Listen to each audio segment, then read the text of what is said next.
Hey, everybody, welcome back to the Kurt Locker. My name is Kurt, and today I have Mark Rosenberg, or you probably know better as the world's deadliest lift, or the deadliest lift. I'm sorry, deadliest lift on Instagram, known for his wild and eccentric deadlifts. Specifically, I recall being present when he used my Kratos bar to deadlift well over 1,000 pounds, Jefferson. So super cool to have you on, Mark. Thanks for taking the time. Thanks for having me.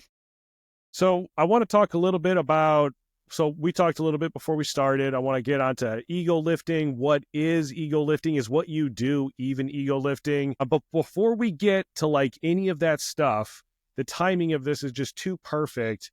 Can you walk me through what is Snap City?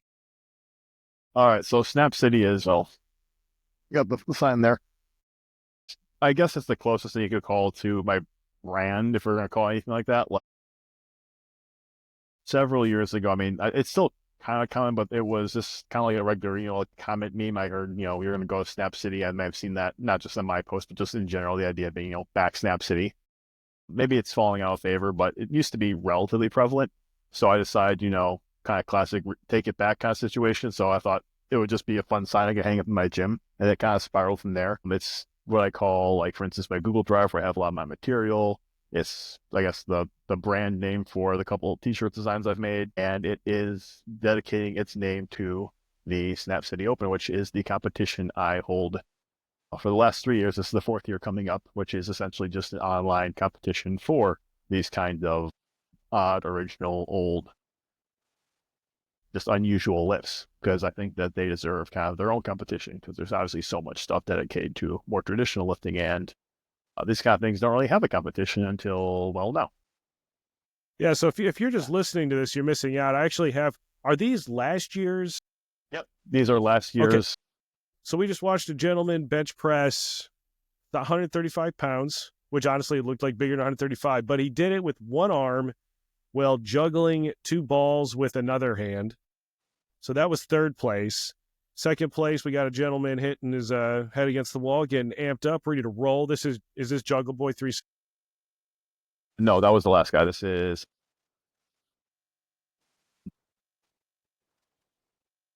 oh no, this is a different category. You got to scroll up. You get the right username. Gotcha. Yeah. World's Strongest Mullet. He actually That's competed it, at yeah. OSG this year. Oh, did he really? Yep. Nice. And I was he's kind of doing surprised. Like, I didn't know. oh, look at that with the one-handed snatch. Okay. One hand snatch. So this, Yeah, I didn't so realize this he is, was like an actual lifter too. I was kind of surprised to see him. yeah, I mean, that's solid. 195-pound single-handed snatch. I'd say it's pretty outstanding. So anyways, I guess the feeling I'm getting is this kind of, so to be clear, I do not know what this is. I'm actually trying to figure this out with you right now. So this is essentially a online competition with just odd lifts, right? So like we have Yep. bench press, but do it one-handed while you're juggling, or do a single-handed snatch. This guy just bench pressed 140 kilos on his knuckles, and Yep. he must be using a Basically, high-quality bar. it's about as rules light as I can theoretically made. Honestly, like, there are three categories, so combat to your powerlifting or whatever, but they're incredibly vague, and you can submit honestly anything you want to. Like, you just find a category that feels like it's the closest to being accurate and just send it in there. Like, there's very, very, very light ruling. It's essentially just a chance for you to do whatever it is that you think could be fun, interesting, or cool. Submit it in. We will pick the winners, but it's just as much kind of a celebration of this little niche community as it is a real competition. And in order to kind of, like, go along with that, most of the prizes are given away raffle style, and there's just a few, honorary prizes for the actual champions. Gotcha. No, this is cool. So this is, did you say fourth year? Forgive me if I'm wrong on that. This will be the fourth year coming up. So the first year I did was 2022, and then I did 2023, and then 2024, and now we're coming up on 2025. And it's gotten a little bit bigger and better each year, and I'm hoping to keep that rolling. Yeah, I was gonna say it. I was aware. So one, for the just the vernacular, or that's not even the right word, but like the term Snap City, I actually feel like I've heard it more now than I've heard it ever Yep. before. But it might just be because it will like clue me in, like you Yep. see a red You hear car about and then the something next, that you suddenly see it everywhere. yeah, exactly. So that power there is real. But yeah, I'm really surprised because this is the same as home gym Discord doing their ice cream classic. I don't know if they do that anymore, or I think the they've done a garage while, but gym. Yeah, garage gym competition yeah, every year. both They're those doing. kind of like obviously not the Yeah, same kind of lifts, but like that kind of style is kind of what inspired me. Both those competitions, like, hey, just we want everyone to enter. Don't feel like you need to like to win this. We want everyone to participate, and we want to make sure prizes go to everyone, so everyone feels like they have a good reason to participate. yeah. This is fun. This is like because for some reason this reminds me of like Juji Mufu mowing the lawn with the transformer bar. Yep. Yeah, just like do something unique, do something fun, and I like the. Mhm. As someone who I don't have an affinity for rules. I'm not a big rules That's why person, you're in which I think. Strongman. Yeah, exactly. Yeah, a lot of people would That's probably be why I'm in surprised. Strongman. I was gonna say like, hey, dude, a hitch makes for a heavier deadlift. That's all I got to say about that. But yeah, that's super cool. So that's live right now. So that's open. No, last year I kind of dragged my feet and didn't like announce it till like right beforehand. This year I wanted I'm starting way earlier. I'm making sure I Gotcha. got my sponsors lined up before I start stuff so we can start promoting everything from the beginning. Last year I didn't honestly think that many people would want to sponsor it, so it was kind of like a last minute thing. I was like gathering new sponsors as I was running, so I wanted like this year make sure they're all lined up ahead of time, so when I have an initial post everyone can be represented. I want to like let people know, hey, you can start planning for this as opposed to giving them less, give them like 2 weeks notice. And I wanted to give a chance to the last thing I had this year is I'm trying to find if there are content creators who want to like take the entry videos and make reaction videos or review videos, or just find some way to promote the entries besides just me making the weekly kind of recap reel. So I Yeah, want to for just try sure. and make it bigger, better each time, and it's a win-win. I think if a content creator wants a bunch of videos that I think will be interesting and fun for the audience, they get good content, they get to make something. The people that enter get their exposure. We get to celebrate the competition, and just wins all around. So when is the actual competition going to be, or where can people May, like May? yeah. Okay, This is like today was just like essentially the teaser trailer. Like I just wanted to like get the ball rolling 3 months in advance. Entries will open May 15th. They will run till June 15th. And ideally, we'd have the winners announced by the beginning of July, but the judges are all volunteers, and I always feel really bad about poking them, telling them to judge faster. So it's taken a few weeks in the past, and I'm hoping to find some ways to streamline them this year and try and get that time between entry closed and winners announced as small as possible. yeah, that's definitely tough. Now, if you go onto Deadliest Lift, I have the Google Drive up, so you have Snap City free content. That's just this drive that's out there, and it looks like you have are these T-shirt designs or okay, yeah, so full length write ups. So these full length write ups, I was just in is a pretty decent little treasure trove of content Yeah. that Yeah, these I didn't are even on know. the longer side. They were too long to be Instagram posts, or at least broken down into slides for Instagram posts. I think a lot of them originate on Reddit, and a few of them I just wrote in the intermediary time just specifically for this drive. Gotcha. And then we have And the then, informational IG, and these are the ones that you've shared on yep, these are Instagram. the ones that have all been posted on Instagram in white text on black slides. Anyone who's familiar with me or has been for a while has probably seen a few of them. They are Yeah. not easy to read, but that's because Instagram's not really designed for written word. But even then, they're all here.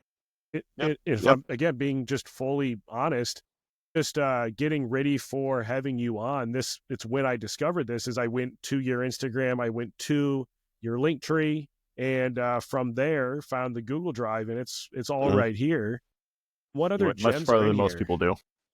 Well, that's why Yeah, I'm look what trying to happened there. highlight it. Yeah, there's some. So you have some lifting programs in here. Yep. I So have rip two and different tear. programs, Yeah. Rip and Okay. Tear and Meat Hook. And I guess Flesh and Metal is more like a template than a program, but I guess there are 3 or 2.5 programs, we'll call it. Gotcha. And these are just these. You're putting these out there just for free. Anybody can come in. Yep.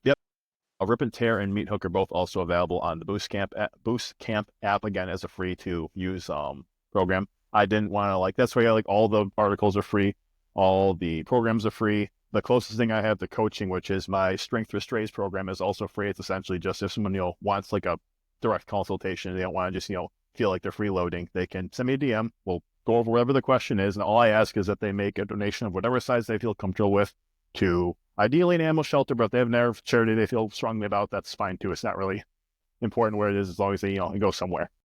Yeah, Because that's I kind awesome. of have always been pretty strong on the field. I mean, this is more just kind of my personal thing, but I think that most people don't need paid customized training. They don't really don't. I feel like the training industry as a whole is on a whole, not like obviously not in each individual, but like on a whole is relatively predatory. It reminds me kind of like a travel agent or like, other like middle management kind of service, middle service deals that are no longer really relevant because all the information is freely available somewhere else. So I don't want there to be any cost to anything I have to offer because I don't really think it's warranted. And B, I feel like having everything be free eliminates the conflict of interest. You know that if I say do X, it's because I honestly believe X is the best thing to do, not because I'm trying to create something new, unique, or weird. So you feel they need to give you money. Yeah. And so I have the Strike for Strays, Mhm. your graphic up. Yep. I mean, yeah, basically it seems like what you just said is literally the words on the screen. Yep. So, Again, wow. big text slides, which aren't the best format, but And I to don't be really clear, know another way to do it. I didn't cue, so I had this queued up to show on screen and honestly had not clicked through. So literally what you just said I'm a wordy with some person in caveats, general. Yeah. I felt the need to So, like, I don't know why I felt the need to add so much like information and stuff on this, but I felt like it was a very precarious thing. I wanted to make everything super clear when I made that. I don't know what I was really worried about, but so we could touch on that real quick too. So this is something I watched you on Do You Even Lift Bro, I think.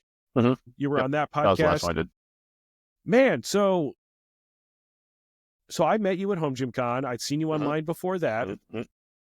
I am so amazed when I meet people. And again, so I want to make sure you take this the right way. I am not surprised that you're smart, but I was very impressed with how intelligent that you are. Like, it's just one of those things where I've heard that before. like you just don't. And again, it's not because I thought you were dumb. It's Mhm. because the level of intelligence and eloquence that you actually present is wild. It's actually a lot. Okay, like I'm talking basically about you and Juji apparently. When the Massonomics guy sat down at Juji Mufu and you saw the real Juji Mufu come through, Oh yeah, not I like that that podcast. That was a great episode too. it was I listened to so that one. good. And I was impressed. I was truly impressed. I'm not someone who, again, I'm not a hater. I'm kind of lame. I'm like vanilla ice cream. Like I'm sweet, but I'm really freaking boring. And like I don't like the hype stuff as much. I don't not averse to it, just don't love it. And so to see that side of Juji for me, like brought him up 5 points in my book because I Yep. enjoyed that podcast so much. It was such a great interview. Tanner and Tommy did good, and Juji really showed a side of him that I've never seen before. Yeah. I mean, I remember Like watching videos of him deadlifting in a parking lot before, yeah. and then all of a sudden it got weird doing the splits with chairs. Yeah. That's going way back. But no, I think it's always kind of funny how people make the association between, strong people, the kind of the meathead assumption when in my experience, like people who are serious, dedicated lifters, obviously there's some people that are just big, dumb, and strong. But a lot of serious, like competent lifters are also either very successful in careers or they are very smart or they're otherwise they succeed in other areas as well. And like I think that should be more like obvious because the same like characteristics that make you a successful lifter usually carry over to a lot of other walks of life. Like you have to be, consistent, you have to be, dedicated, you have to, try hard and you have to like, know what you're doing to a certain degree. Like all those things, like that kind of drive, I hate the word drive, but that kind of drive applies to most other areas. Like you're probably going to do pretty good at school. You're probably going to do pretty good at your career, unless you're just that kind of person that's so dead set and you're just like some kind of lifting savant. But I feel like they're almost less common than, the people that are just, good at doing stuff in general. I mean, that's a solid point. I know, like oh man, I'm gonna completely talk out the side of my mouth. I have read correlative stuff, and I know that like data isn't like the end all be all, but I have read like quantitative stuff about essentially intelligence level. And I'm distilling stuff down from like 10 freaking years Yeah. ago, so bear with me. But yeah, it essentially correlated high intelligence with a degree of physical fitness. And again, a correlation meaning, there's a correlation. It's definitely not causative by any means, but there seems to be this trend. But even with that said, if I recall correctly, like you're in pharmaceuticals or Yeah, something like that. And I'm in radio pharmaceuticals. My company right now makes therapeutic cancer drugs, and I'm a microbiologist and kind of getting more into the quality side right now. But yeah, it's biotech basically. It sounds fancier than it is. Honestly, it boils down to a lot of paperwork at the end of the day. But uh, yeah, but still it's like not a I dumb so person's job. No. But that's what I mean is like, so it brings up a couple fun things too. Like there's some visualization. My brain, I have like severe ADHD undiagnosed, and my brain automatically goes to a bunch of egghead looking, pencil protector dudes all wearing white lab coats, and then you. And of course, you probably have like, those short lifter shorts on underneath the lab coat. So like the rest of that's just showing. And it's refreshing in a lot of ways, because I think that stereotypically, I do agree with what you said. A lot of the strongest people I've ever met are wicked intelligent. A lot of the most fit people I've ever met, wicked intelligent. But most of the intelligent people I meet are not necessarily all that strong. And so it's refreshing to see that, because you kind of touched on it earlier, but there's a stigma about, the meatheads. And sometimes it just hurts my feelings, because I like meatheads can be smart too. So let's segue over a little bit. So I want to like just touch on like so the Deadliest Catch, narrated by Mike Rowe, the dreamy voice of the opera singer Mike Rowe. I'm assuming that had something to do with the inspiration for the Deadliest Lift name. So Is the that Deadliest true? Lift name, I basically just needed like a new YouTube account to upload all the lifting videos I had, mostly just for like posting it Reddit and stuff. It wasn't like a social media platform. It was just a place to, I have a video, I need to share it. It went on YouTube. So I needed to name the account something, and like Deadliest Lift didn't set out to be like a social media thing. It was just the name of the account, so I needed a username. And I did name it that because I thought, oh, Deadliest Catch, Deadliest Lift. Like Deadliest Lift sounds cool. And like obviously it's very relevant to my strength as a lifter being, deadlifts. And then it just kind of happened to be the perfect name for what I ended up doing. It was not like there's no direct connection between why I picked that name and what I ended up doing. There was like a year or two in between. It just happened to be kind of the ideal name. So a little bit of narrative predestination there. I love that. I feel like so often when I make up names for things, even like the Kurt Locker, which I didn't make up, but you kind of have to grow into it. I feel like the Deadliest Lift just kind of like, it just clicks right away. I'm just glad I feel it's a good name. Can you imagine? I feel like there's some people that have accounts that they probably weren't necessarily planning on becoming accounts, but they've got just like their name 00, or just like a kind of another like filler, like not, and they basically have to go at like as their like personal name, and their like their account handle is just kind of just not anything catchy. So it's a My good thing that I favorite like just one, decided to fix something interesting. my favorite one I've seen recently, someone recently, was Satan's Love Tool. And that's one where I was like, really? Okay. All right, Satan's Love Tool sounds good. I mean, better But than yeah, that than this is like J and 68, or just it's yeah. like an email. Well, to be clear, I was very cautious, but I was like, well, let's see what kind of content. They don't produce content. But yeah, I was Yeah. like, what kind of content does Satan's Love Tool produce? And I was kind of like doing that thing where you're looking behind you, like make sure there's nobody screen watching on you. So what's your background lifting then? So you kind of obviously the deadlift is really where Yeah. it's just straight up impressive. Deadlift Like and holy deadlift shit. related things. Yeah, background, let's see. I've been lifting for over 10 years now. I mean, it's kind of hard to peg like the exact starting point. Do I start like the first time I ever started going to the gym period, or when I, started taking it more seriously? But I guess I started going to the gym in any capacity probably my sophomore year of college, and that would have been 2012, 2013. So you could call like almost 12 years at that point, or 13 years. I feel like I started taking it more seriously my senior year, so that's usually why I like start. I picked that as a starting point, so I'll call it 2024. Not 2024, 2014. So I'm on my 11th year, but at this point, it's like I just say 10 plus years because who's counting Yeah. at this point? I was gonna say once you're over 10, it's like who cares? Yeah, it's just until you get to like 15 or something, you start just having like spectrums, not exact counts. It's like when you stop counting your kid in months or whatever. Uh, Exactly. but what was I going with this? Oh yeah, so I mean, I was just basically a general lifter for a lot of years. Like I just went to the gym. I did my squat, bench, and dead because everyone does their squat, bench, and dead. I did some bodybuilding-ish stuff, and I just followed random programs. The first program I followed was, I think, something off bodybuilding.com, which, I mean, at least it adds some consistency. It's not really a good program. Then I did 2 versions of End Sons for a year, and I have a special place in my heart for the old End Sons programs, even though I still think they're pretty good. If you're familiar with them, they were really big on Reddit.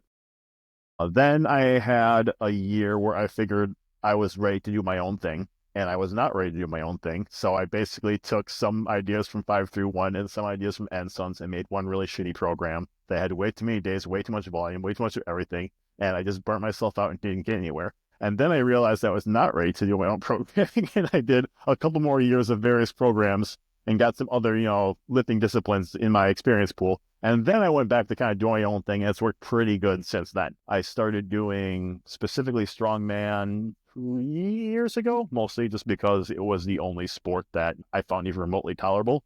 And I was becoming more and more like bigger into it. The longer I've gone, this is the first year I've kind of been training for it consistently all year round, just because I realized, like, hey, I want to be better at this. And, in training for 2 months before your competition it's okay, but it's not the best way to really focus in on like all those strongman specific skills, particularly my abysmal overhead press. Well, Yeah. doing better at that, trying to get bigger into that. Like I'd like to do, for instance, maybe like either USS or Strongman Corp Nationals. I feel like that's the highest level I could do all right at. I feel like I have too many holes to really be at like the highest level stage. Obviously, I probably can stand with the biggest boys on my deadlift, but I would zero all the presses, and there'd be a few other events where I do so poorly, it's just not really worth even trying. But I think if I, work up a few other things I'm weak at, I could be okay at like a national level, except the bigger national competitions. I could see that. So that's kind of where I mean, even at OSG too. I mean, so we saw I could this not year do with, OSG. I mean, but even like John Hack. I mean, John Hack was at OSG this year, and John Hack did good. Podiumed third, right? Right Yes. behind Andrew. Yeah. No, he did not podium. He was like leading, and then he got completely smashed out of the running by that wrecking ball hold that everyone got like a weird result on, because like it was not really what it was advertised as. At least now people are expecting. That's a side tangent. I could talk about the wrecking ball hold. I was there. I played with it, but yeah, that completely destroyed all the standings and really mixed everything up. So big upset in like the second to last event. But anyways, yeah, I don't think I do OSG because their weight classes end at, was it 231, and then go straight to open. And like I'm a 265, 275 guy. Like I have the height for being an open guy, but I am not willing to like bulk up to that. I draw the line at needing a CPAP, and I do have some guys my weight in the open, but they're just monstrosities, and they're usually a little bit shorter than me. So I can only really compete well when I have that heavyweight class, not the open super heavyweight classes. Yep. They got Have too you much done bulk on any? me. Have you done any smaller? Have you done USS or NAS smaller shows? Any local Yeah, competitions? I've done. God, I've had 1, 2, 3, 4, 5 shows now. One the Nice. first year, 2 the second year, 2 of this last year, and this year I have my next one in April, and then I think I'd try and get 2 more after that. Just kind of seeing what's available. So I'm just getting Nice. like more of a season, getting more shows planned, and we'll see where it goes for me. Because I have a lot of fun with strongman. I like being stronger. It's pushed me to focus on areas I'm bad, not just keep on doing the things I'm good at. I love the community, honestly, the community, so it's probably dragging me in stronger. It's not that big of a sport, so you see similar people at all the local shows. You can get to know them, and I have my strongman training crew of people from the southern Wisconsin area, and that's always a blast. And seeing them succeed make me want to succeed, and like they're giving advice, and we all pull each other forward. So it's a really cool situation. That is a cool situation. You got a good crew, or you're at too. Yeah, I have a lot of strong So people I can learn from.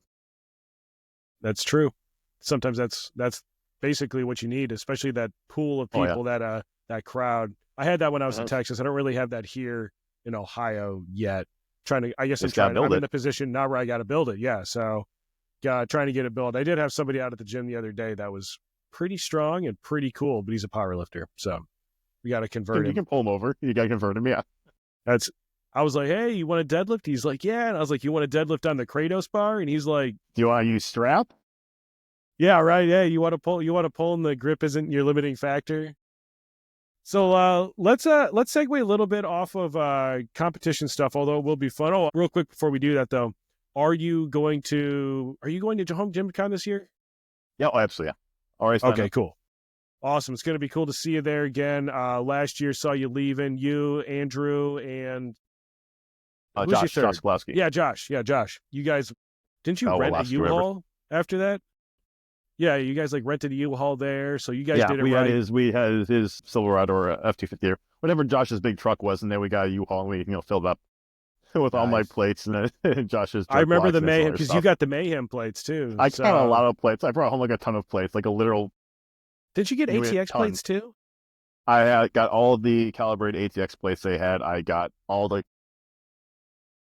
They're over here. My Mayhems, and then they're all all of my calibrated chrome plates. The Avancos I got not long after home gym con, but they were unrelated. But all those newer ones in the back, I got all those at home gym con. So I have way Gotcha. more calibrated plates than I would ever need, especially considering I'm not a power lifter. So used to that often, but they're shiny. I love them. Yeah, sometimes shiny is just what does it, right? Yeah, Especially when it's German shiny. These are German engineered. yeah. I mean, they were just so cheap. I couldn't say no. Yeah. Do you have a home gym con discount code or anything for the audience? No, I mean, I told Jake that I like, or if they've, wait, no, he said like I could get a code and then I get like a cut, and I'm like, no, I'll promote it just for free. Like I'm happy to go. Like have this step. I don't need a few bucks to. I got this people. I'll go back to the con. Help make it bigger. Well, I will dive down So that anyone deep. listening, you should go. But nope. You should go. Use code KL10. I was gonna offer yours because you're the guest, but use code KL10. The money from that goes directly into the Strongman competition that I direct this year. Hopefully, I'm not crushing my volunteers because hopefully all my volunteers will actually show up. That'd be pretty cool. Hey, Mark, do I still got you? All right, so while Mark we're having some technical difficulties, so while he tries to get booted back up, I actually went and I found his YouTube, and I went back to like his earliest lifts. Now, this is one of those things that I find to be a lot of fun, is to come in here and from 6 years ago, so he's been lifting for between 14 and 12 years. So from 6 years ago, these are the lifts he was proud of. And look at that. Short hair, good music. Welcome back, Mark. Nope. Are you filling in the blanks? Oh, he's got the whole setup in here. Oh, he's doing this for 20. Yeah, there were several years in a row where I hit 405 for my age plus, and then eventually it's got to be too many reps, and I stopped doing it. Yeah. Too old, too much. 25 reps is so fast that I have to. So I was stalking you while you were gone. So we're going to go on 1.5 times speed to get through all these. Yeah. When it comes to high reps, I think one of the best sets I've done, the one I'm most proud of is, how many years ago is it now? 2, 3, like right before I started posting on Instagram, I had a goal of doing 6 plates for a set of 20. I did hit that, which I think I've only seen one person do anything close to that when I was like trying to find out like if anyone had tried that, and I found a video of Chris Duffin doing 585 or 21. But if anyone's seen like his sumo, it's his 4-rep style. Not to throw. I'm very much like there is not a proper form or like standard. I'm very anti-standard, but Chris Duffin's sumo is pretty loose on any kind of standard. So I'm gonna call that one a wash, even if he got one more rep. Yeah. Did you pull yours conventional anyways? Yeah, I mean, I can't pull sumo for shit. Yeah. So sumo's not a deadlift anyways. No, I'm just kidding. But yeah. So while you were gone, I just basically went. So one of the things I enjoy doing with people's channels, like I didn't know you had a YouTube channel, so I went subscribe. Oh, yeah. So go subscribe to the channel. And I'll go like as far back as you got. All and back I'll look as possible. Yeah. And so that 405 for 25 was your first video 6 years ago. At least your first video that's still public. Yeah. I mean, I had a bunch that were, my order is kind of messed up because at one point I defaulted to private for a while, and then I decided, I'll just make them all public. And like when you change them to public, that becomes a new like publish date. So there's just a block somewhere in the early where it's just a bunch of old videos right on the same day. So yeah, it's like that's 3 years ago. Pretty old. Yeah. Looks like right. 3 years ago you have this massive dump. Yep. That was just everything being moved to public. Gotcha. So there's probably older videos that are in that old lump, but if that was at 25 plus, that was when I was 25, so that is almost 7 years ago now. So it's a pretty old video. So you did a 500. So you, I'm looking at another video. I'm getting lost, man. Like this is kind of like the fun. This is why I like doing this, if I'm being honest. Yeah. I'm going to try to turn the audio down. Yeah, I'm not sure what you're looking at right now because your screen's black on my side. Oh, there it goes. Oh, it's because you had moved everything over to the show screen. That's why. Gotcha. Yeah, I'm trying to. How do I just mute? Oh, there. This button. Yeah, so you did 1,000-meter row with 5. I tried to. I don't know if I actually made the entire distance. And the 500 pounds is including my weight. I could not do that with like 500 pounds total. I mean, on my Yep. back. I That's don't know pretty why I thought this outstanding. was a good idea. It was harder than I thought it was going to be. So a You like go to 1,000 the meter end. row is a really good measure of cardiovascular endurance. So I know that. So I'm still active Or duty for a little while, and our new PT test for my career field has a 1,000 meter row. We don't run during my test. Well, we do a shuttle thing, but we don't run like a mile and a I'd half rather or 2 do a miles. 1K. I'd rather do a row than a run. Yeah. So my row is like at 4:15 for 1,000 meters, but it's a great measure of cardiovascular endurance. And the fact that your video is only 5 minutes and 47 seconds long I did hit makes the me full feel like 1K. I it. remember I wanted to do a mile, but I gave up at the 1K. I think I wanted to do. Have you ever heard of the Inman Mile? I haven't. No. Okay. So have you heard of USAWA? Yes. It is, yeah, it's the closest thing to like an actual legitimate ego lifting competition. They have a rule book with like 400 lifts, and one of their lifts is the Inman Mile, which is a mile walk with a barbell loaded with your body weight on your back, and you cannot put the barbell down. It has never been completed, so this was kind of like I wanted to do the rowing version because I thought it would be easier, and honestly, it probably is, but uh, yeah, I think that's what inspired this. I didn't make it to the full 1 mile because it ended up being way harder than I thought it was going to be.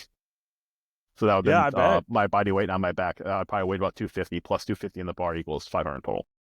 I think your Concept 2 rower, your Model D was like over it as well.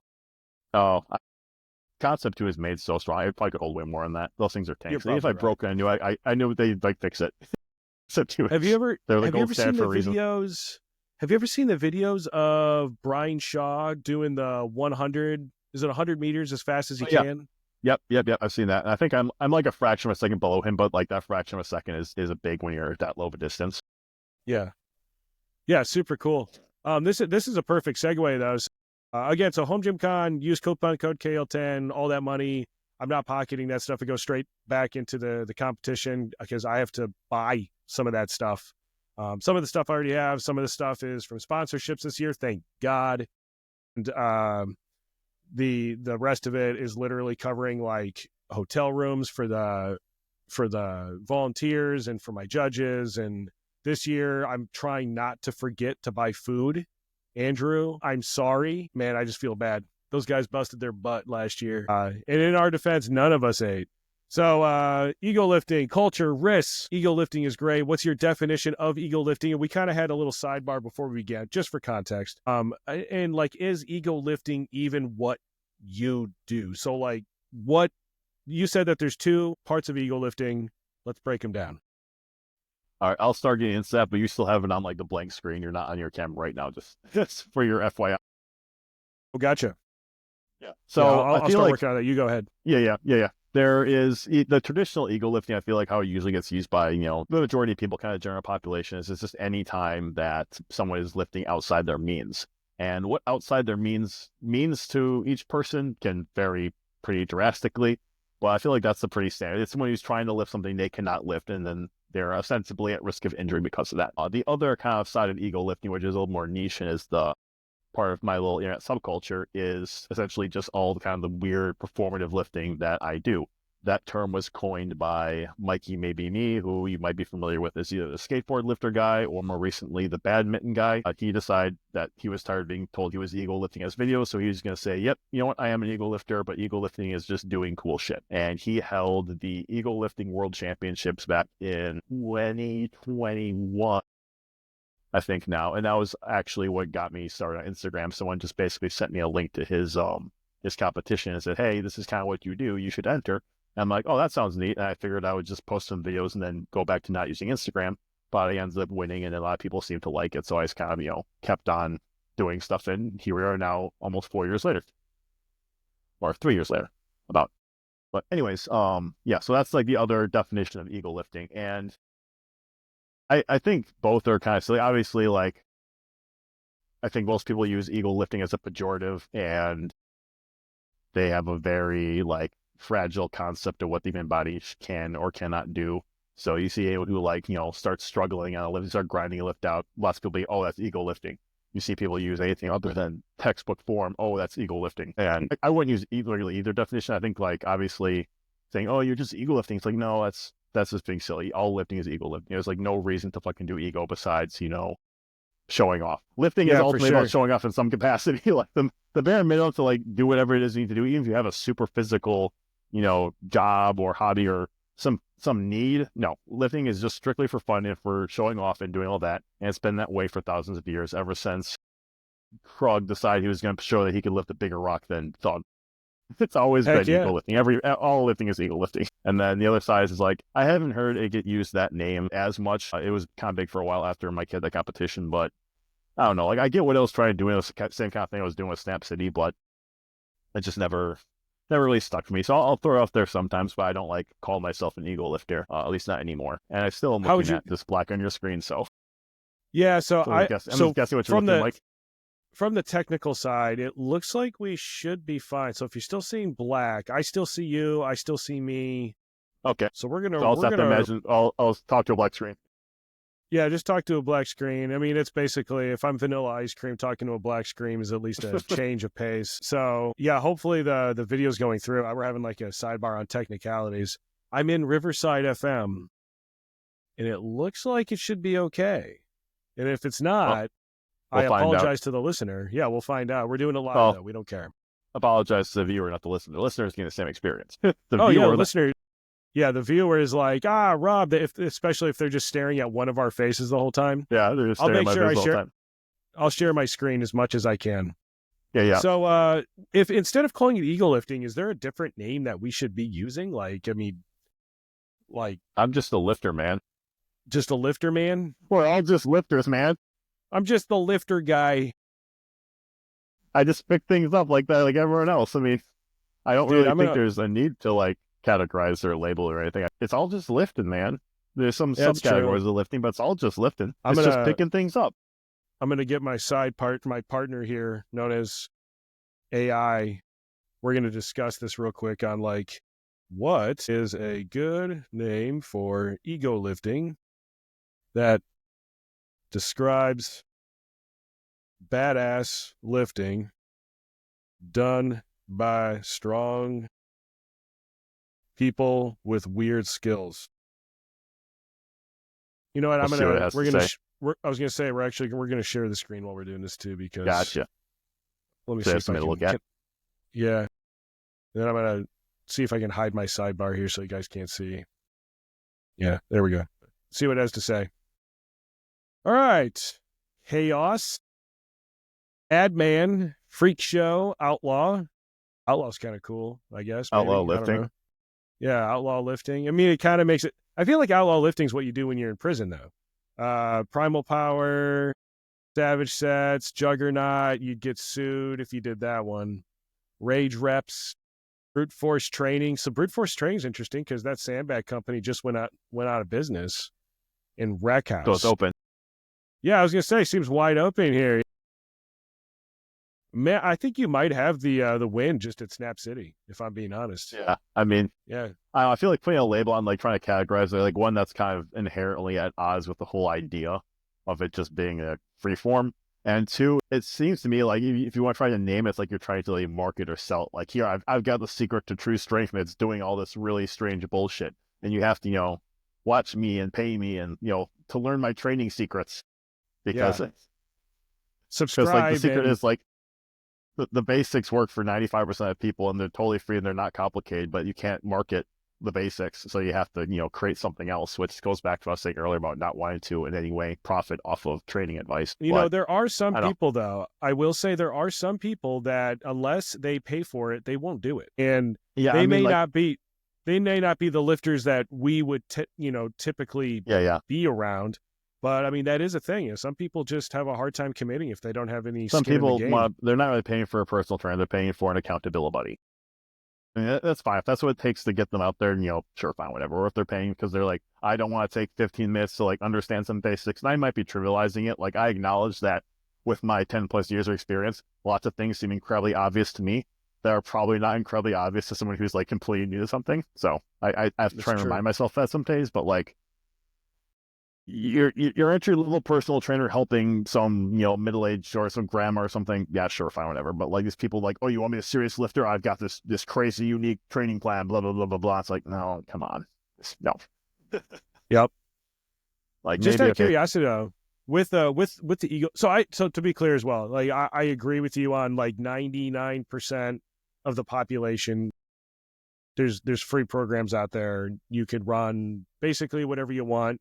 I know that for me personally, I've gone and had coaching for particular shows where sometimes I just need an outside view. If I'm being honest for myself, when I'm self programming, I don't go as hard on myself as I should. And for me, like either volume, intensity is usually not the problem. It's usually volume for me. I just don't do you it. And sort of also make you do it.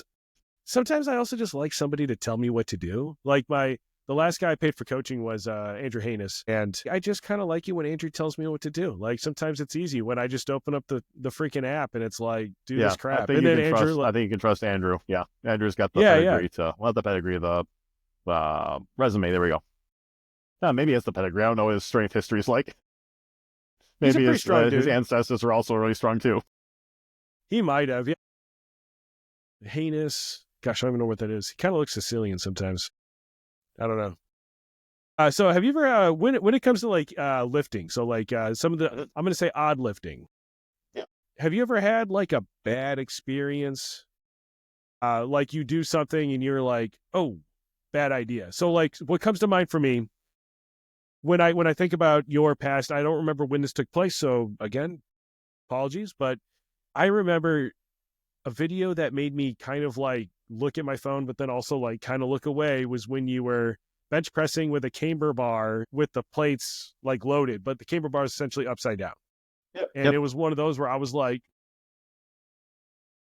Yeah, I have a whole bunch of like essentially. That was the first balance bench I did, and that just was very well received. Honestly, like I've have done a dozen variations of that at this point, and it always seems to to really click. So I don't know if it's just the implied danger, or I usually like to include all the failures because it's one of those lists where like you're going to bail a bunch of times. You're going to dump it, and it's okay. People like seeing the failures, I think, or maybe they don't like seeing, and that's why it goes so well. I don't know. But like these don't concern me. Like this, like I know if it feels like okay, yeah, it's going to bang my shins, but like when one of these balance benches starts like tipping, it's not like it suddenly it flies and it's like teleporting, to crushing you. Like the momentum starts moving, you can tell that it's falling, and you can brace yourself. You can prepare. Like so, you see the second it starts tipping, throw the legs up, catch it. It doesn't have that much time to gather momentum. It's not that big of a fall. Guide it down. I'm good to go. It's uncomfortable and it's like it's not fun, but it's not gonna kill me like some people seem to believe. And honestly, those ones don't bug me. I get nervous sometimes. I have some videos where I bench press using a bumper plate as the bench. Those make me mildly nervous, even though, yeah, you scroll down a little bit more. This one, right? Yeah, right there. That was yeah, I one. was going to say Right up. this. Yeah, Oh, that yeah, one. yeah. Yep. There it is. Yeah, so like this one is even one I actually failed on, but it's not, it's a little bit shocking. It's like, whoa. But at the end of the day, like it's a very short fall. Like the bumper plates are big enough that the bar is not crushing you. That's the entire reason why plates are the diameter they are. Like it's not a big deal. I get how it kind of looks, but it's not super concerning to me. Like it's more shocking than anything. So like these, yeah, they look scary, they look frightening. I'm not concerned about them that much, Gotcha. especially because that's not that heavy of a weight. And then some of these are fun too, like these curtsy squats. Yeah, these are interesting. These are I don't know, just stuff that I watch and I'm just like, wow, damn, bro. See, Yeah, I'm trying to think which ones. these ones don't like scare me as much. I mean, so what? That's 315. It's It's kind of like hard to, 315 or 325, I think, or yeah, that might be. Yeah, I think it's a 35, 55, and a 45. So yeah, probably fit 315. so yeah, so it doesn't scare me as much, but definitely like a unique thing. I will say Mhm. I've definitely been at the bar during a warm up and thought about this. Or yeah, like these ones where you deadlift holding a camera bar. Yeah, yeah. Standing in the place, yeah. I mean, if I fall, I know it's not a big deal, but those ones, it's like you have to be like so like rigid that Yeah, those ones are like in the process of performing, I mean, it's kind of like like you gotta be really really tight. Hey, this is the really highly real. It's got a bunch of little goodies in it. yeah. bench pressing, somebody bench pressing. Well, that's behind. Yeah, I haven't seen that one yet. Yeah, some Yeah, that's definitely impressive hack stuff. deadlift. There we go with the car deadlift. I remember seeing this when you push pressed. Yeah, push Yeah, press the. the head jerk or whatever you want to call it. So at what point did you have the inspiration to start pulling the ceiling tile and sticking a camera up in there? Well, the first time I pulled the ceiling tile, I needed it out of the way. Yeah, this is the original video. This is like where it all kind of started, at least when it started snowballing. This is the first video that hit 1 million. And then that kind of helped spark get me to that 10K. And 10K is kind of like the breaking point where it starts, rolling until you hit, the next kind of barrier, which for me was 60K. And I sat there for like almost a year, and then something changed and I started rolling again. So who knows? The algorithm is unknowable and frustrating and and dark and mysterious. But yeah, and then I started doing that again. It was well received. And if something is well received, I don't do the exact same thing over again. Like I don't like sit there and like some content creators will just do the exact same thing over and over again. Sometimes that works. I'm not gonna do that. I'll do variations. I'll kind of decide which themes seem like they're working well and keep working with that. So I've done more ceiling stuff, and I figured, hey, it'd be fun. I'll throw an old phone up there and get like the picture in picture of just like the headshot, and I thought that'd be fun. And yeah, it's kind of fun. Yeah. So with that though, like I know that I'll post like a grinder rep where I'm like grinding out a deadlift or a squat. And of course you got your people that jump in the comments, your keyboard cowboys, and they're talking about how you're an idiot and you're going to die. So what are some of the best stories? And again, I'm not talking about your DM stories or if people are trying to get you to do advertising things. We'll get to those ones later because those are fun too. But what was some of the more memorable experiences dealing with sensitive people? Okay. Oh God. Majority of I kind of tell obviously I just kind of watch how videos are doing just because I'm too fixated on knowing if I did a good video or not, just for my own personal satisfaction.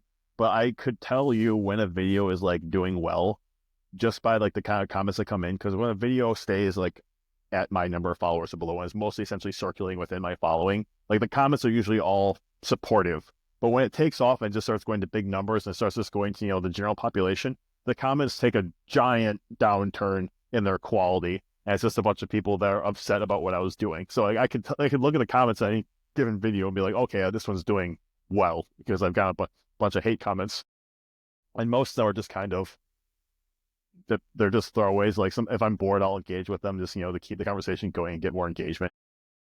That's how the app works. Negative engagement is better than positive engagement. And sometimes I feed that. I try not to, but I still do it. And they usually don't really go anywhere. So I can't think every time like, oh yeah, it's me like crazy happy. And like it usually just stays in comments. I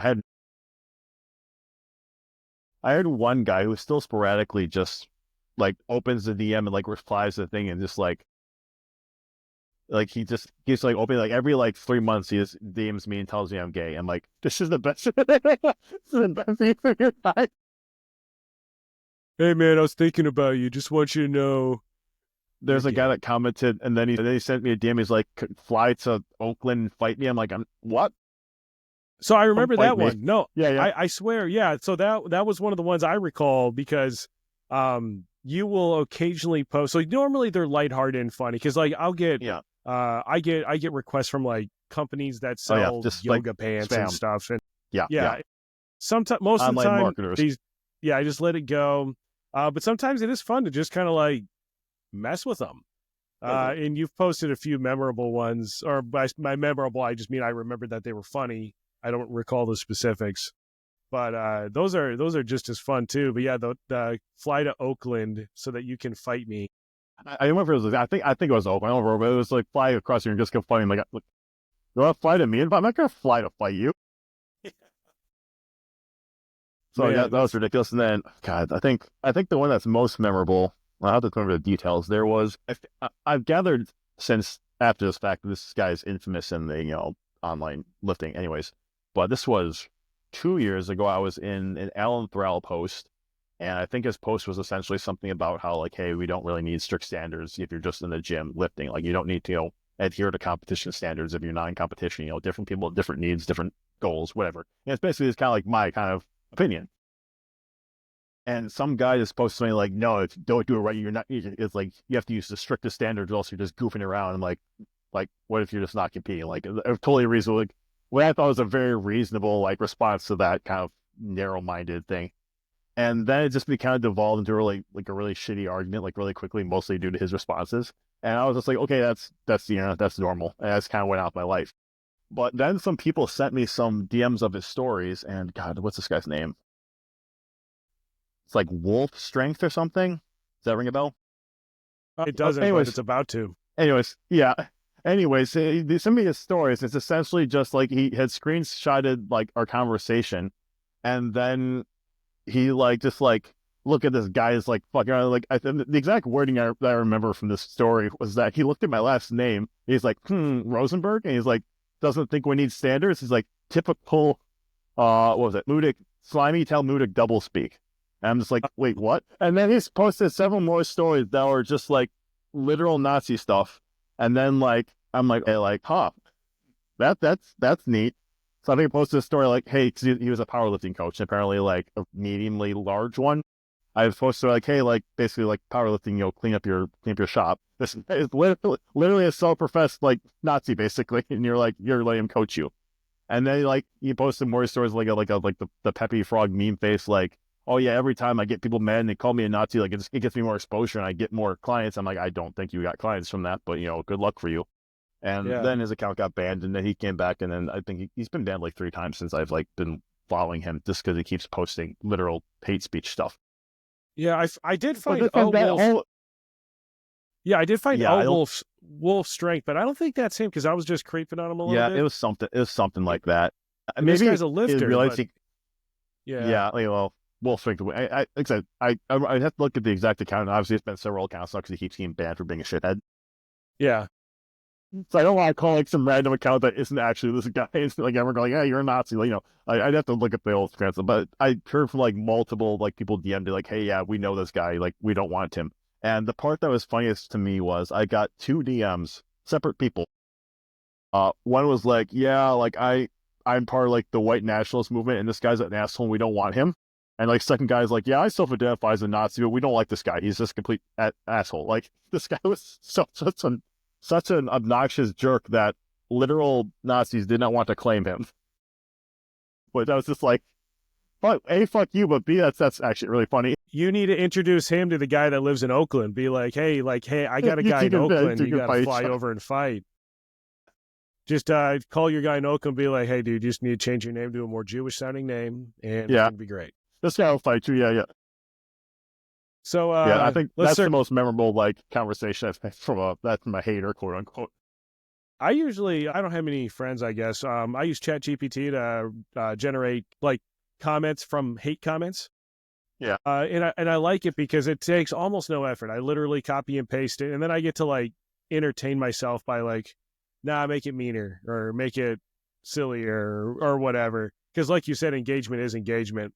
So yeah, if you comment and you're a poop head to me, I basically just tell a robot to talk to you. And the best part is when people will talk back and you're just having a conversation. I do not change it. I just copy and paste the crap and throw it in. Yeah. So you're having a conversation with my robot. I need to figure out how to automate that. So sure you can. Circling back to training. So pretty intelligent guy. You got some miles on you as far as a lifting career. So when you're balancing intensity, how do you modulate? Do you use like a traditional mesocycle? I know we're getting a little bit more into like, how we do things from a technical standpoint, but yeah, like what does your mesocycle look like, or how far out from an event? You said you competed a couple times so far this year. So like, are you, if you wait till the last minute, it only takes a minute, or are you more of a planner? Okay. So honestly, for the last couple of years, I just do it. I just go to the gym and do it wherever I think sounds right. It's honestly got to the point I question regularly, is this actually being effective anymore? Like, I've gotten very, very lax and kind of, let's kind of do it. We'll just kind of go off the vibes when it comes to my training. And there is probably room for like more focus there, but I've kind of fallen into, at least for the longest time, my current like routine for the better part of the last year was I have through 3 days at the gym where I just go, and it's kind of bodybuilding-ish. Is just, keeping that baseline strong, maybe trying to grow an area, like an upper day, a lower day, an arms day, because the arms are perpetually small. And then 2 days where those are strongman days. If I have a specific competition coming up, it becomes event days where I train those specific events. If it's in the off season, I just, keep working on my overhead press, my deadlift, carries, or just other like archetypical event. And then the remaining 2 days are for the Instagram stuff, the goofing around. Gotcha. And that kind of keeps everything balanced. So it's like, 7 days a week, but like if I'm doing a video, I'm doing like a couple singles. And sometimes if I'm just sitting there trying to balance out plate, like that's not exactly fatiguing. They can be kind of like a rest day. And then I play it by ear. If I need to take a rest day because I feel like I'm a little fatigued, I take one. If I have a day where it's like, okay, like this is a busy day, I'm like out of town, or it'd be hard to fit in a gym session. Well, okay, now this is converted to a rest day. I probably need more of them anyways. So I just kind of just play it by ear. And then if I feel like I've been doing the same thing for too long, I will try and make a conscious effort to, mix it up a little bit, just because I feel like if you just stay in the same routine, you're going to get complacent, and not just, from a stimulus point of view, but just from like an effort point of view. Like you just kind of, doing the same thing is going to make you do the same thing in all capacities, not just, obviously the what lift or what range or whatever you're. Yeah. No, I think that, well, it's chaotic. And I think that for a lot of people, it might not work. I'm happy it's working for you. I don't suggest people do it. Like I tell people, like, hey, you're newer, like if you don't have that decade of experience knowing kind of what works for you, even if you do, like I don't recommend this to most people.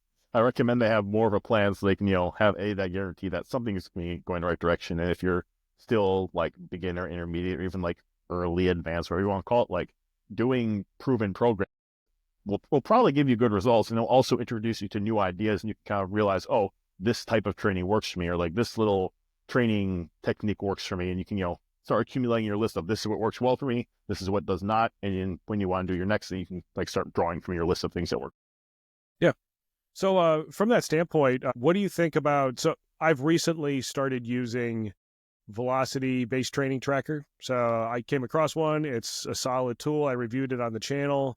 And it's a great tool. Like I enjoy using it. What's kind of like your take? And the reason I'm asking is because on your informational IG post, there's one that's about ditching your data, but that seems to be talking more about metrics associated with your daily life. Like that's like your steps and your HRV and your this and your that and your this and your that. And you have 5 different trackers. It doesn't seem like you're talking about like VBT or velocity there. So like, would you be someone that could benefit from using VBT, or what's your stance on those kind of things? I mean, I don't think I would use this because like that's kind of not in my like kind of like my training. Like I would collect that data and just not look at. Like I think it's probably best use is essentially giving you like a way to, just as I understand, like I haven't used, I'm not an expert on them, but I know like you can essentially kind of develop like your curve for like this much speed, kind of projects out what your max would be. Obviously doing a sub max rep, like you can tell a really fast rep at 300 pounds would roughly correlate to you being able to a rep at 450 or something. Like that's one way you can use it. And also you can use it as kind of like a more objective form of like RIR, RPE. Like that when your rep starts moving at a certain speed, you have reached a certain effort threshold. You're not just sitting there like subjectively trying to say, was that my 9 RPE, or did I have 3 reps in reserve there? Which I don't like. I like. I don't like the application of RIR or RPE. I think most people cannot do it accurately. They shouldn't do it. I think that the idea, if executed properly, is sound. I think that executing it properly is very difficult to do for the majority of people because they don't have the right background and context to understand what a certain rep is going to feel like. So this might be an option to like give someone who doesn't have a good subjective take on what they're doing a way to employ this kind of lower intensity training style. So like that, it probably has a place if you're using it properly, and if you are of like the attitude that's going to actually use it. But like I wouldn't take the time to set it up. I don't have a lot of like straight sets of like barbell lifts where I even would use it on. Like I'm not going to use it on a machine. It'd be weird to set up. Like I could use that in deadlifts, but my deadlift training, it basically consists of once a week going to the gym and just doing deadlifts. Like I work up to a heavy singular, might decide, what, today I'm just going to do like as many reps as I can. And it's very off the seat, like where it feels right. Or like, hey, like today I stopped at 700. I'm like, that 700 felt way slow, like way harder than 700 should feel.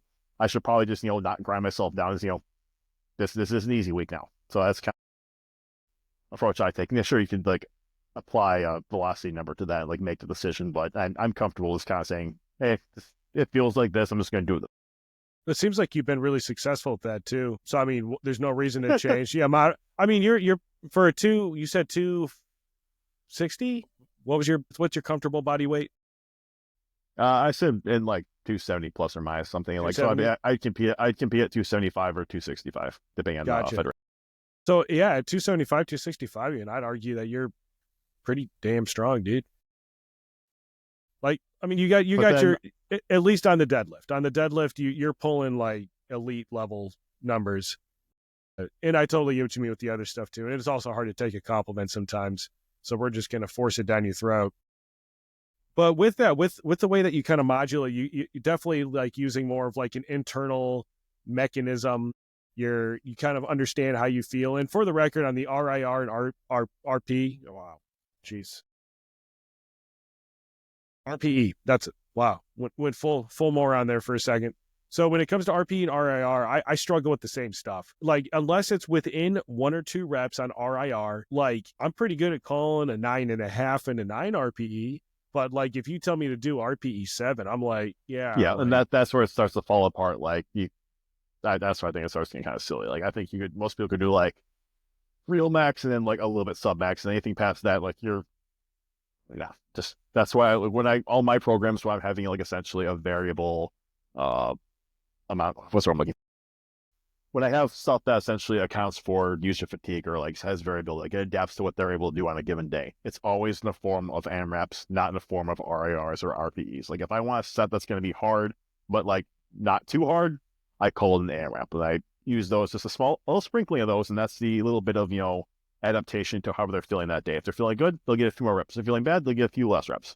But I'm not going to tell like, oh yeah, just like do what feels like 70% of the reps you could do. Like I don't think people are going to do it accurately. I don't think. well, they're going to go to a User-friendly. predetermined number. Is what they're going to do. They're gonna take, well, the best time I did this was 20 reps, so that means if I'm going 70%, then I'm gonna do 14. So Yeah, no, so I like think, when I have my training programs, like if I want to do, I mean, like for at least when it comes to strength building, not necessarily for size building, but for strength building, I totally am on board with the sub maximal idea. I think that like a lot of sets at sub maximal weights is the way to go for most strength training because you need to build that technique basically. So when I wanted to incorporate that, I'm not putting in like these 5 RAR or like RP 6 or 7. I'm just picking like it's percentage based. It's gonna be a low percentage. I know these are gonna be easy sets, and I just want to do a lot of easy sets, and that's how Rip and Tear is set up. That's how Meat Hook is set up. That is how I don't even think I have percentages in Flesh and Metal. It's a really, really loose template. Those I think work better because there is no ambiguity. And the only ambiguity is do as many reps as you can, and that is pretty straight. yeah. With your kind of form of auto regulation, you ever had moments? Have you ever had any injuries or any pulls, tears, anything like that, or have you been pretty good about kind of feeling where you're at? I have never had a massive injury outside of the one time I dislocated my shoulder. I get minor injuries all the time. That kind of comes to the territory of lifting at this level and lifting for 10 years. Like something at any given time, something's probably a little bit uncomfortable, but that's light. That's at the very Yeah, easy for to sure. deal with once you're used to it. I've never been like, oh, I've torn this or I've got like this, and like the worst thing is like maybe I'll have a month where I've got like some elbow tendonitis where I feel like I can't like do like tricep extension movements seem to be like kind of off the table pretty often. Like I usually feel like if anything's going to hurt in my elbow, it's going to be like strict tricep extensions. For some reason, pressing, which should be the same movement, usually doesn't hurt, but like strict extensions. But like stuff like that's not uncommon. Like the shoulder might be a little achy. Like, I just had for a while where my back was like for like a week it was kind of off, and then it's still weird because if I stand still, it starts to get sore. But literally anything else, like walking, deadlifting, 800 pounds, anything else feels fine. Standing still gets sore. Who knows? It'll go away eventually. It's not big, but little stuff like that all the time. But like very, very few big injuries. I think that's partially because I am aware of what I can. And what is ironic when you look at like how much I lift sometimes and like some of the lifts I do, I feel like compared to most lifters, very conservative on how much effort I'm willing to put into like a hard lift. Like you see people that are just grinding it out, and that's where you start getting injuries. And like I feel like if I'm not like at a relatively comfortable lift, I usually just give up on it. Like I'm not just grinding them to the same degree some of these other elite lifters are. And I don't know why I don't have that kind of mindset, but I think it helps with longevity. It might like lower my max a little bit, but that seems like a fair trade-off for not like blowing out hamstrings all the time.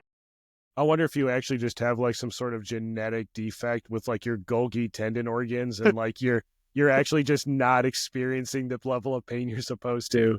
But I mean, you're pain free. So I actually know of someone who has a disorder. I don't know if it's in his GTOs or what, but he doesn't do combatives or any sort of martial arts anymore because he doesn't feel doesn't know when.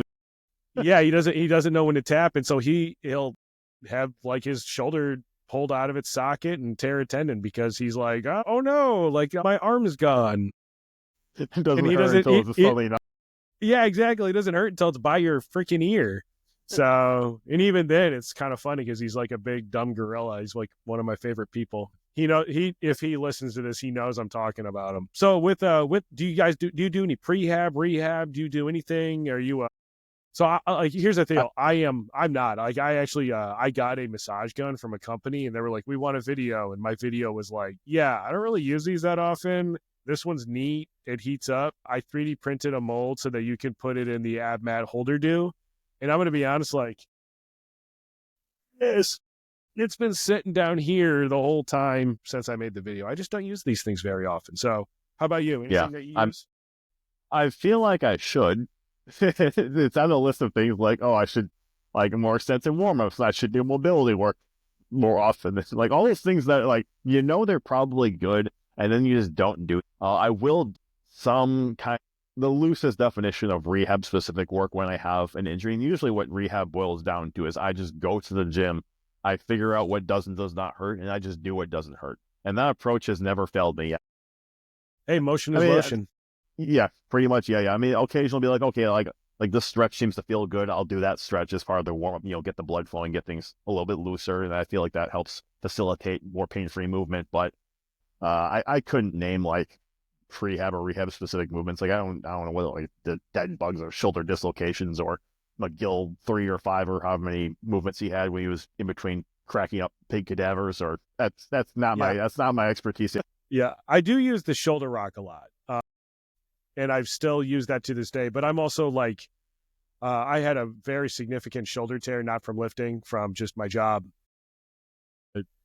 Dude, like that scared the I'm missing it entirely. Are you? Yeah. I don't have the intent. Yeah. Yes. So my labrum is screwed up. I think there's 4 rotator cuff tendons, or it was like 75% of it was gone. My bicep tendon was gone. Like it was bad, and it set me back like a full year. And then COVID hit, and that was freaking fun. But yeah, so I do the shoulder rock a lot. But outside of that, like I don't do much either. And I'm kind of in the same boat. Like there's days where I'm like, man, I feel like I should do this. Like I should do something. But then like, I don't know. I got kids and stuff. It's hard to get the motivation. I got other things I don't to have do. that excuse. I have the time. I just don't want to do it. It's just not entertaining. And I have my moments. Lots of Yeah. I mean, I have my moments where I will, but usually they're probably not consistent enough. During my post-surgery rehab, I was super consistent. But outside of that, like I'm kind of in the same boat. So super cool on the lifting. I'm not gonna lie, I was really surprised on your chaos, like just the random approach to lifting. You, again, like an impressive lifter. I am looking forward to the log lift if you jump in there again, because you're so freaking tall that you are just disadvantaged at that one all day. But I'd love to see it do better at that. Yeah, my log is not great, but I've been working on it more heavily just because, again, I have to spend more time on overhead pressing in general just to get to the point where it's like, okay, like not zeroing events. Oh, ideally, like middle of the pack. Okay, like I'm never going to win the press event in a real competition. It's just not going to happen. It's not my wheelhouse. Like, but I can get, hopefully it's a point where it doesn't set me back too much and I can, go and do everything else and take over by that. Like I've won a competition zeroing the press, but that's not reliable. That's not something to bank. Usually you want to get at least third or something. I was going to say, I'm actually scrolling through your Instagram right now, and there's the video of you on the log, but you're actually just helicoptering it, which is something I can't do. So if that means anything, here's something I can't do. Or you know what? I don't know that. I'm not going to say that crap. I probably can. I mean, you could do it with a certain amount of weight. I don't know how much weight that would be, but you could do it with like at least an empty log. Yeah, for sure. Absolutely. But I've also seen, what I was looking for is, I couldn't remember if you pressed it, but you got a yoke from Rep.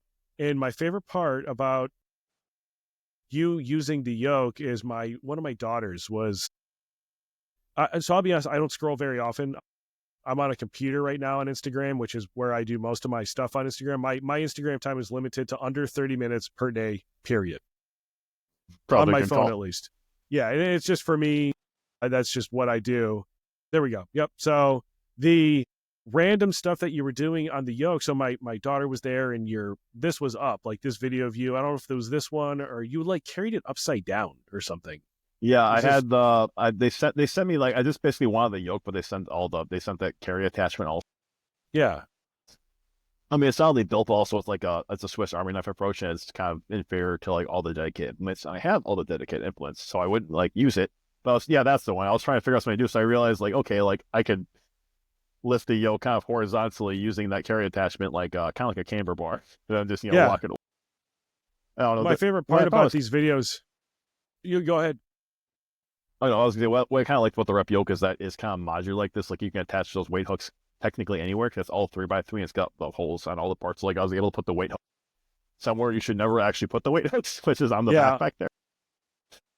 And I love that you walk towards the road. With a lot of these lifts that you do outside when the weather's good, because you're up in Wisconsin, right? Yeah, so up in Wisconsin, when the weather's good enough for you to be out there, I can only imagine some of the looks that you're getting from people. What's this one at the bottom? I didn't see this one. Those are some of the Snap City entries from Snap, who's this dude at the bottom? Is this a that is oh god, I forget his name. Yeah, he's a explosive ordnance disposal, and so his lifts have always been all his entries have been like this picking up. Oh, so that guy works for me. That's a different. Oh, you know what guy? Yeah, he works for me. Yeah, he's one of my NCOs. I Yeah. know that guy. That's George. Yeah, Well, I want to know who this other freaking guy is. Yeah, there's not that many bomb techs in the world. It's not Caveman Dave. It's like Mad something. I don't know.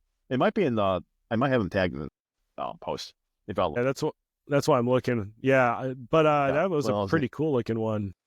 Oh, those are sponsors. Never mind. It's probably just in the actual literal tag. Yeah. Yeah. It's like Mad something. Well, I'm gonna find this guy because I feel like I need to outdo that. That's actually that's super cool. It looked like an old like GP 750 or something. Yeah, there's some kind of. I mean, he's had like multiple entries with like just various bombs and grenades and other ordnance that he's just picked. Love it. Yeah. That's like a GP bomb, bro. That's so even empty. Like, so here's the deal. That's still pretty heavy. I think that's, he said it was like 400. that sounds about right because we would move these into pits for students to teach them how to do different techniques. We didn't move them like that usually. So I wanted to make a yoke out of it. I thought a yoke would look badass. And I was like, yeah, imagine like the looks that people might give you when you drop a bomb as you're running down a lane. Yeah. So yeah, any fun people like pass by, any like cool experiences with people yelling moron? Not really. Like people like always question like, oh, what do your neighbors think? Well, the way like my driveway is, one side of the driveway is my house. The other side is the neighbor's privacy fence. So it's kind of a little inlet. So I guess you could like see me from the street, but like people aren't like, it's a very narrow window and they're not like gaping out of their car. I've had people yell and wave from like their side of the sidewalk before, but like it's not as common as you might think.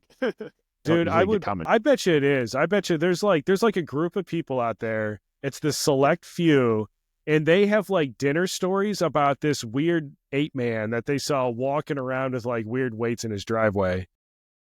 And they're none of them anything to me. And none of them are from Wisconsin. That's what's beautiful about it. They were all visiting Wisconsin, and they were like, "Man, I heard you guys were drinkers, but holy crap!" No one believed the Wisconsin weight man. Yep. I saw Bigfoot. So how about some rapid fire questions real quick? So like craziest lift that you've ever seen in person or online or both? I don't know if I could. That's a hard question to ask. Yeah. I mean, the stuff like that, like it's same with like, oh, what's your favorite X, Y, or Z? I'm terrible at like picking one out of a large group without like very specific criteria because I apply too much nuance and I want to apply too much context. I'm like, hey, just pick one. Like there's a bunch of different. I want the right answer, and there never is a right answer with a vague question. Like, how about favorite? I'm going to change it up then. So craziest lift overhead with a single arm you've ever seen, or is this getting too narrow? No, that I can do it. Probably any Mike Adala has done. Do you know Mike Adala? Oh, I think it's pronounced. I might, He yeah. is. He's probably. I think he's got like the Turkish get up world record. He's got like probably the two hands anyhow record now. To me, he's got like 300 pounds one hand overhead count. Yeah, I actually do think Like I know that's who pretty you're crazy. talking about. Yeah, I've Yeah, seen. yeah. He gets around sometimes. Like he has a lot. Like that's kind of his thing is essentially like one hand. Yeah, dude, I like those like Yeah, so crazy India impressive. videos. Yeah, those India videos where they're taking the stones from the floor and like doing weird like Yeah, yeah, single yeah. hand shoulder stuff. There's a couple different. There's Basque stone lifting. There's like Pakistani stone lifting. There's probably an Indian stone. There's like multiple different like cultural strength competitions from like these very narrow parts of the world, and they all kind of revolve around essentially picking up oddly shaped rocks and doing stuff with them. It's all like different. I think like I forget which one is has like their goal is kind of like they have like very close to an Atlas stone, but it has handles, so you're not like playing with tacky or worrying about like the bicep component. But then they essentially like flip it into their like lap, and then they get underneath it like So that. that's the one I'm And for talking about. Yeah. and yeah, like just like the wrist mobility, like oh God, I'm doing it. But they're It's ass to just trying, grass too. They're basically sitting down. yeah, it's like it's exceptional mobility. It's like just trying to get into like to like mock the position with zero weight. I like if I low crap in my abs. So, but yeah, like there's that, and there's a bunch of different weird stuff. It's like it's crazy to watch. It's very What is the most dangerous lift you've ever attempted that actually was not dangerous? So like the most like perceived. look dangerous. Yeah. What do you think was your most dangerous looking lift without being dangerous? Well, I mean, a lot of people think that those like balance benches are dangerous. I mean, I don't think they're dangerous. A lot of the choking deadlifts, I think those probably look relatively dangerous, or like the anything involving the rope and deadlift. If you've seen any of them, Yeah, so the I have a couple choking different deadlift is the reason I ask. So I'm not gonna lie, I was like, well, he's gonna pick something with like overhead. I figured you were gonna say balance bench, and then I was gonna ask you the what choking. is the actual most dangerous deadlift, No, and I I don't thought think you those would are say very dangerous choking. because no, because I mean, like realistically, like the way I mean, this probably makes more sense because someone actually watched one, but like essentially, I have the rope in some configuration around my head and neck, and that is looping down to the bar, and then I have essentially the other ends in my hands. Yeah, like this. So like if I were to start passing out or anything would happen, like the first thing would happen is I'd go slack, I'd let go of the rope, and the bar would fall without continuing to choke on me. So it's kind of like a built-in safety mechanism. One of the ones I was really concerned for a second. This you probably try and find. I try to do a variation of this, but with a squat, where I had it set up kind of like a backpack, where I had the bar on my back, the ropes looped around my neck, and then like over my shoulders, kind of like a weird BDSM SSB. That one I realized was a much different like pressure profile than the deadlifts. I don't remember when it was. It's probably Yeah, somewhere. Yeah, it's probably in this area. That's yeah, probably I think I saw it because I could have swore that there was yeah, one that like it yeah. was I think around your neck. it's probably I think it did after all these ones. It's probably Yeah, similar. that's a deadlift. Yeah, see when I find like a new toy, like in this case a piece of This rope, one. yeah, it's that one. Yeah. This one, like when I got like started doing it like that, so I was like, oh God, I don't. Yeah, This this. one I had some. I mean, in Yeah, theory. and I So got is it actually on the front of your neck or is it just coming down on your shoulders? no, it's around my neck. Yeah, and then Oh, like I that's right. started, and I missed the that one was frightening. I realized after that failure, I did keep going, but I stopped trying to re-rack. I just dropped it. Is that a laugh I just saw too? Like you come to the realization like I'm still alive. Yeah. Yeah, like I came back to do it with more weight, but I just gave up on trying to re-rack it because like that was too much time of the blood being cut. Yeah, for sure. And you're trying to like do a precise movement going backwards. And yeah, that one was at that moment. This right here, that was frightening. I was concerned about that. Um, Other ones that really felt dangerous at the time. A couple balanced ones where there wasn't like a good bail option. Like when I do stuff on like the stones, like usually it's a deadlift where if I fall, the bar is gonna fall. Like this was fine. Like if I fell, it was just gonna fall to the ground. Like the yoke squat, like if I fall, the yoke is essentially got built-in spotters. It's fine. But like anything on a balance without a good way to bail, those are concerning. Which is why you Yeah, don't really see many balanced squats for me. If you fall with a squat, like you can't just drop the bar; it's taking you down. exactly. Yeah. But like the bench, yeah, if I falls, the squat, the deadlift, same deal. They'll fall first, and you'll have a little fall. Well, I don't know. With this yoke one, you're getting pretty low there to the bottom. I don't think you got much place to go. I'm surprised you get underneath this. I was kind of surprised, dude. It's like kind of like a crab thing. I think my arms were like had the arms behind the. Yeah, you definitely. Yeah, I think a crab True is the right ass the crab. description there. I That's love not, how that's not even that, like, very. So here's the other part is like, I love how happy you are in all of these videos. Like once you complete the lift, I love that feeling of personal satisfaction. Man, the look on your face is like enough to talk most people in. So what is your favorite deadlift variation? In what context? We're going back So to your favorite to do. So you gotta, we'll say you gotta do like, yeah. So like your like go to your favorite one. I'm not gonna say you gotta do it forever or anything like that, but like, what's the deadlift variation where you're like, man, I don't know what I want to do today, and then this idea of a deadlift pops in your head, and it's your like, yeah, I'm motivated by that. I mean, the bread and butter for actual training is still conventional. That feels like it makes my strongest deadlift variation. We're talking like strict deadlift is the Jefferson. Jefferson is my strongest. The 4 stances. It's Jefferson, conventional, hack, and then sumo, if you can call it that. For something that's just fun to do, I don't know. Zerchers are pretty fun to do. Yeah. It feels like an impressive big move. Is this the biggest Jefferson you've ever pulled? I'm trying to share. No, I have done 1,200 on a silver dollar with Jeff. Gotcha. Because this is the one at Home Gym Con last year. And these are for people that are wanting, those are tires off of like a full-size freaking fire truck. Like a fire truck. Yeah, those are like really cool. Those are those. Man, I was so lucky to have those. My brother actually welded up the mods to get the tires to mount. Yeah, I want tire plates, but also I don't know where the fuck I would put them. Yeah, that's a problem I have too. They're not really a standard. Like I work with some companies. I was like, hey, do you want to make tire plates? Like there's no market for them, but you should send them to me. Heck yeah. Yeah, I'll figure out some place to put them. Well, No, I have manhole cover plates. Wait, no, I think I've seen that. Yeah, I can't remember where I've seen that came with a crappy. Yeah, I used with some. I had leg press I bought in 2020, like mid-pandemic, just to get some more equipment in my baby home, and it had pegs, so I had the 1-inch pegs, and it came with 4 manhole covers just to use as weight because it's a leg press, you kind of want to leave a decent amount of weight on it.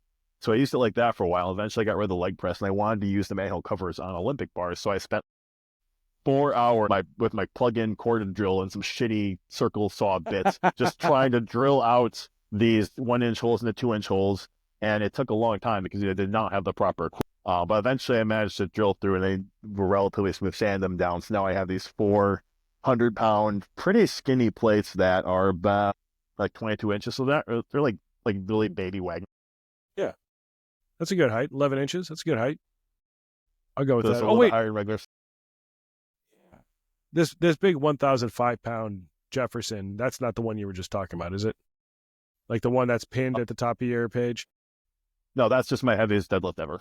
That's like a full deadlift. The silver dollar one is older, and silver dollar starts at 18 inches, and silver dollar sleeves push that weight so far out that I actually had to stand on plates because if the bar would not have left the ground at that weight. And this was using an Ohio deadlift bar, which is like the least bendy deadlift bar. So I understand why they don't typically use deadlift bars for silver dollar competition. It's usually exactly.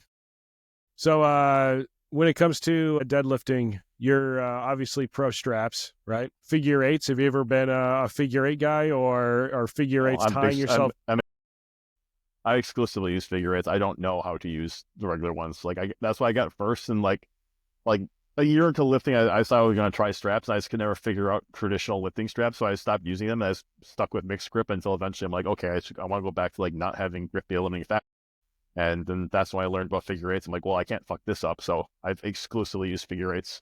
Even for the balance deadlift, people are like, aren't you worried they're gonna be tied in if you're gonna fall? It's like, no, I can let those go just as fast as someone can let go of regular straps. It's not hard to release figure eights in my mind.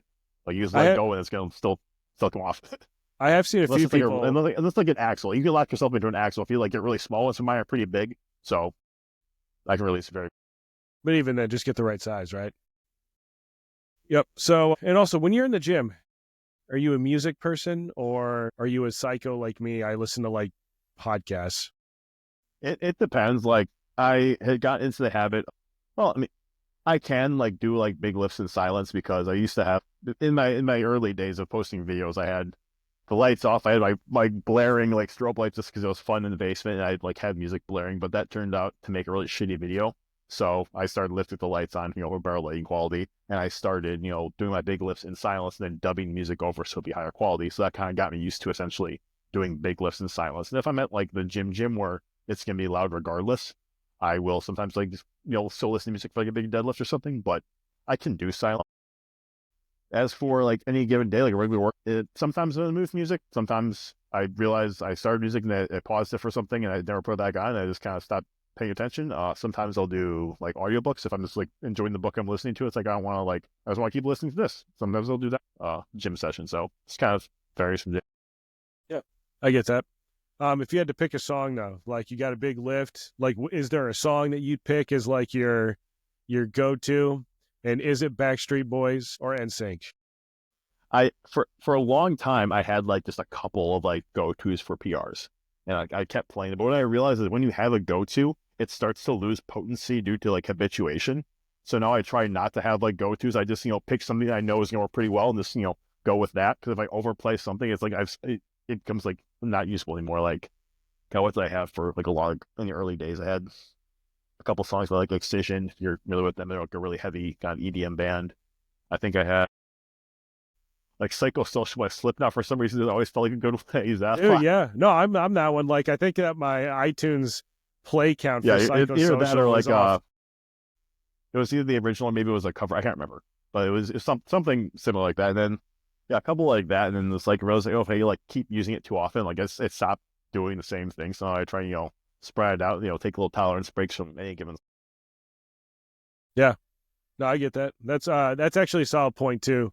Because songs do tend to kind of lose their knack. Yep. Like I think Anything.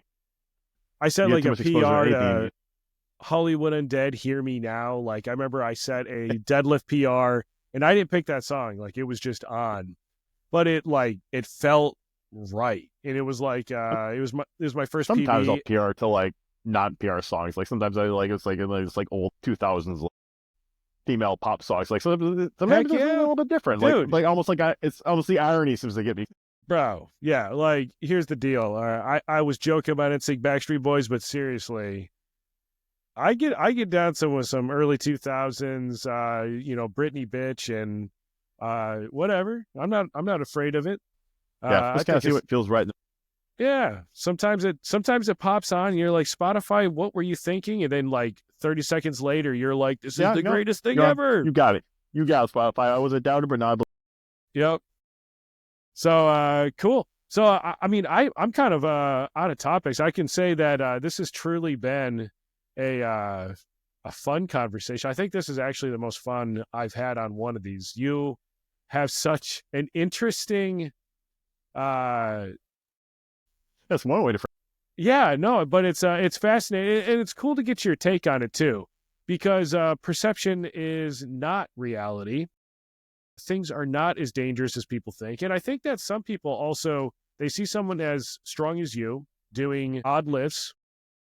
And then they see like someone use the term glass back, and they're like calling names. And I think that some people are just straight up intimidated. Personally, I find it entertaining because as someone who knows what it's like to pull maximum, I totally get what an upper thoracic inflection looks like. And I do that. But yeah, you're like you're like every strongman I've ever met. You're like very large, very strong.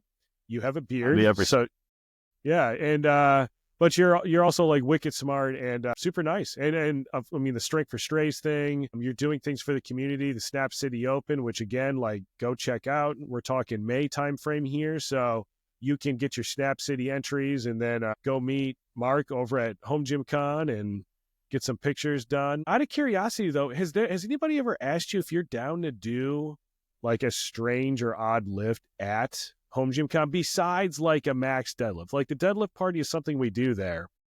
Yeah, but last year Jake asked me to like just do something for the deadlift, like this the call is this do something, but like there was never like I don't know if I'd want to do like an exhibition like weird lifting. Like maybe some would make sense. Like obviously Jefferson feels a little bit weird. Like that's fine, but like a lot of these is kind of like trial and error, and sometimes it takes like multiple attempts to get the one. There's a lot of failures in some of these lifts until I get the right one, and sometimes maybe they'll include all those failures in the video. Sometimes maybe they won't. But I wouldn't want to do like a lot of these stuff live because like there is some trial there and figure. I wouldn't like get everyone gathered around and like watch me spend an hour trying to figure out how I'm going to do this stupid lift and then like fail 5 times before I finally get like I don't. No one wants to watch that for like the whole process. They want to see the end result, and I can't necessarily deliver the end result on demand, which is why it's not like a performance thing. Like it's you want the final product, not the engineering that went into it. So I don't know. So this is not old school strongman. Yeah, this is not like old school strongman. This is it's a similar thing. It's like same but different. This is like purely this is a social media / internet phenomenon that exists here. So yeah, super excited for everything you got coming up this year. Now that I understand what Snap City is, count me in, man. Like I'll go lift up something strange and heavy, and if it's May time frame, my retirement ceremony is on 9 May. So I mean, I'll do something weird right before I retire. So you got the on. Like I said, you just doesn't matter what you want to submit. Like I just want as many entries as possible. Get as many people involved. So if you're like, hey, I don't have the perfect entry, say whatever you got. So yeah, it's all about just as long as you have fun doing it. Who do we got? So we got so far this year for sponsors? Just for sponsors. Okay, so I missed one because I probably had a few messages like even during time. I was surprised how quickly some people got back. Psycho Farm got back on. Like they got back here. Living Fit, they're a smaller company. They also sponsor the Garage Gym competition. So the Joe from Garage Gym competition got me in touch with a few people last year, including Waited Out got back to me. I know you like. I love Brian. Yeah. Let's. Do you know Dr. Grip and Devin Hooper? He's like steel bending like arm lift. Yes. His company each shot give Vegas. Someone commented that his company Renee Grips, which I'm not familiar with, would like to spot. One of our previous winners, his username is Dr. Plug Chop, or the Reverend Dr. Plug Chop, said that his Scottish Highlands club would like to sponsor the best throw with some like handmade like Ralroid spike bottle opener. They look really cool. I'm excited. That's a neat prize. And very Alec Blast. Alec Blast, he's like a hybrid athlete person. He's a relatively big coach sponsor. He is making a big sponsorship along with some of his apparel and a large cash prize. God, if I forget someone, I'm gonna feel like, oh, Boost Camp. Boost Camp is actually who got me. They asked this morning if I was doing it again this year, and they said they want to sponsor again. So I was like, you know what? I guess today's the day where I'm gonna start gathering sponsors. So there's officially the first one. And then the guy who makes my t-shirt, Forgotten Lore, he's made the championship t-shirts the last couple of years. He's made all of my designs, at least the only version you can pay. You can always download them and print wherever you want, but he makes some t-shirts. He's sponsored every time. He's been there since the very beginning. He's like the first person to be like, hey, I want to like support you. So he's always a thumbs up. And I think that's everyone from now. If someone hears this, hey, I forgot you. I'm sorry. It's been one day. I'm just getting my list. No, I know that feeling. Trust me, when it comes to the throwdown, I'm in the same boat. I almost have to like make a list. So yeah, I mean, I have a list I'll consult like for official things, but like I can't look at it. Yep. Oh yeah, that's right. I've stolen your phone for the podcast. But yeah, so that's all I got. So Mark, I appreciate you coming on. You got the last word, brother. Anything else you got for the people? I don't know. Not to put you on the spot. I think we covered everything you possibly could want to cover in the previous thing. I guess, if you are somehow unfamiliar with me, check my account, see if you like it, read the bios. The companies I work with are all good companies. You can check out the Snap City Drive, read all that stuff. I love when people, read the stuff I've written and, get something out of it. If you like some of it, just, let me know. Or if you have questions, let me know. Like, I love people reaching out saying, hey, you help me, or hey, I want to know how to do this better. It's like, love that stuff. Never feel free to, or never be afraid to just slide by DMs with your training questions or anything. Awesome. Well, hey, appreciate you dropping by. Thank you to everybody for listening. Do all of that YouTube stuff, and I will catch you guys next time.